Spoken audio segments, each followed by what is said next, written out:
monde, j'espère que vous allez bien. Donc là, aujourd'hui, je vous ferai pas de cachette.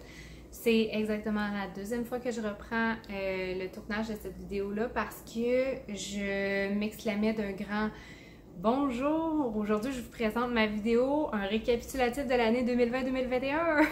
Alors que elle n'est même pas vécue encore cette année-là, donc une chose à la fois. Donc, je reprends. Donc, aujourd'hui, la vidéo va porter sur un retour dans mon année 2019-2020. Là, il ne faut pas que je me trompe.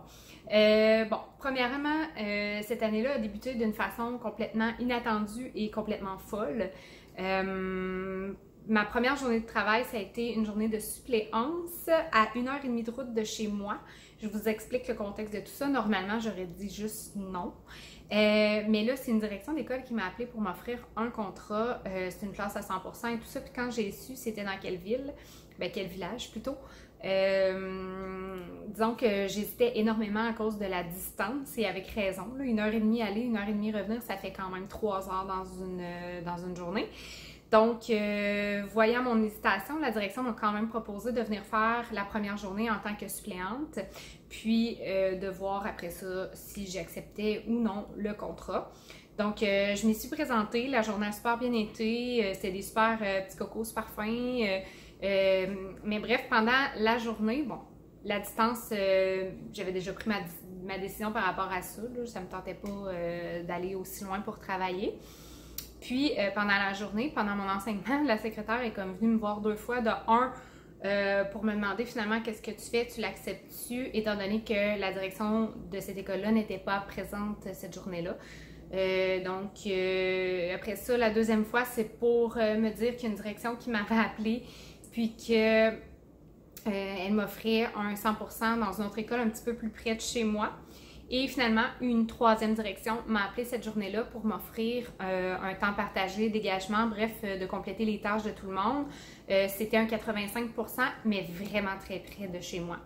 Donc là, on s'entend pour dire que le 100% loin de chez moi a débarqué automatiquement. Ça a été annulé. Puis là, j'avais le choix entre un 100% à 40 minutes de chez moi versus des dégagements dans 5 écoles différentes ou 6. En tout cas, puis bref, 6 niveaux différents. C'était une énorme tâche, un énorme défi. Donc, puis près de chez moi. Donc, j'ai décidé d'avoir une 100%, de me gâter cette année parce que ça fait quand même, mine de rien, là, un bon 9 ans que je suis sortie de l'université, puis que j'avais besoin de stabilité, puis surtout, tu sais, d'être titulaire là, pour la première fois de ma vie. Bref, donc ça, c'était le vendredi. Donc, je l'ai accepté, puis je suis allée rencontrer directement la direction à mon retour, donc avec mon GPS. Puis, essayer de trouver était où l'école, puis tout ça, puis le meilleur chemin pour m'y rendre. Donc, je suis allée rencontrer l'enseignante également cette journée-là, puis j'ai commencé le lundi dans cette classe-là. J'ai fait toute l'année, évidemment, puis j'ai adoré mon expérience. Mais tu sais, c'est quand même soudain là, quand on accepte un remplacement aussi vite que ça. Donc, j'ai pas bénéficié des pédagogiques en début d'année. Donc, je me suis vraiment virée de bord, comme on dit. Puis, je me suis adaptée assez rapidement. C'était une classe de 2e et 3e année dans laquelle j'étais cette année. Ça a été un énorme défi pour moi parce que oui, j'avais enseigné la 2e, j'avais enseigné la 3e, mais jamais les deux en même temps. Donc, ça se fait quand même bien. Je trouve, à mon humble avis, que ça se fait quand même mieux que la 1re et 2e année, malgré le chevauchement de cycle. Mais ça se fait, c'est réalisable, c'est faisable. Mais sérieusement, j'ai eu la chance d'être bien accompagnée parce que j'avais des amis qui avaient également une 2e et 3e année l'année dernière. Donc, ça a été facilitateur, facilitant pour moi d'avoir justement des collègues de travail là, qui étaient dans le même niveau que moi. Je pense entre autres au partage de matériel, au partage d'idées, etc. Bref, ça m'a beaucoup apporté. D'ailleurs, je voulais vous mentionner, si jamais vous êtes en 2e et 3e année, puis que vous cherchez du matériel ou des activités, je vous conseille fortement de vous abonner au profil de Madame MC21 sur Instagram. C'est mon amie, ok, je pète vraiment de la broue, là, c'est mon amie, puis elle est vraiment géniale. Elle a une 2 et 3 depuis 2 ans, elle conçoit du matériel, elle pense à toutes les façons d'adapter la 2 et 3 pour que ça soit plus facile pour l'enseignant. Donc, juste pour vous donner un petit aperçu, là, bref, elle a mis en ligne des activités d'éthique et culture religieuse. Elle a également arrimé les listes de mots. Elle a également mis en ligne dernièrement un cahier de grammaire pour la 2e et 3e année. Bref, c'est absolument génial. Allez jeter un coup d'œil. Sa boutique sur Teachers Pay Teachers s'appelle Trouvailles de Madame Marie-Christine. Faut pas que je me trompe, mais bref, je vais tout vous mettre ça en barre de description là, sous la vidéo, sans problème. Si j'avais à choisir un projet coup de cœur pour cette année, bon, j'en ai quand même plusieurs, mais si je vais avec un projet que j'ai quand même réussi à terminer malgré le confinement, j'irai avec la création de livres que j'ai fait avec mes élèves. Par les années passées, excusez-moi, j'avais fait des livres Savais-tu avec mes élèves de 3e année, donc ça fait peut-être déjà 3 ans de tout ça. Cette année, étant donné que j'avais des 2e années, je trouvais que les Savais-tu, c'était un petit peu complexe pour eux, donc j'ai décidé de m'embarquer dans un projet légèrement différent.